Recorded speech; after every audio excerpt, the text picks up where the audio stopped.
Yesu asifiwe. Hapo inahitajika roho ya maarifa kwenye kila kitu ambacho Mungu anakufunulia. Hapo inahitaji pia upate maarifa hapo, kwamba ufanyeje, upate maarifa. Kitu cha pili, hekima.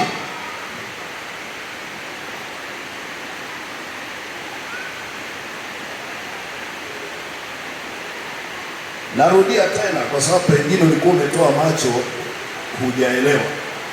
Mimi sikuambii kitu pengine mpaka nini nimeandika kwenye karatasi. Mimi nakwambia yanayotoka kwa Bwana. Kama unielewi, wako wanaonielewa. Bwana Yesu asifiwe. Ukishafanya kazi ukapata, umefanya biashara, umeshika hela, unahitaji Mungu akupe roho ya ufunuo.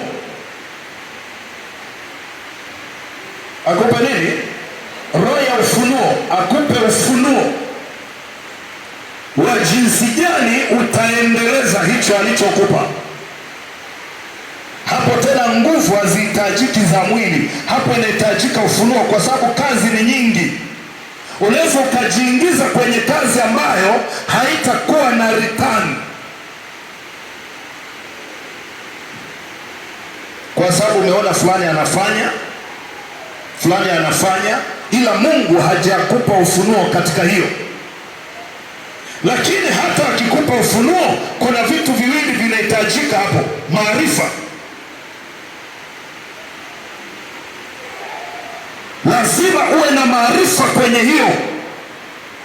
Kwa mfano, Mungu amekufunulia, amekupa ufunuo wa kuuza ubuyu.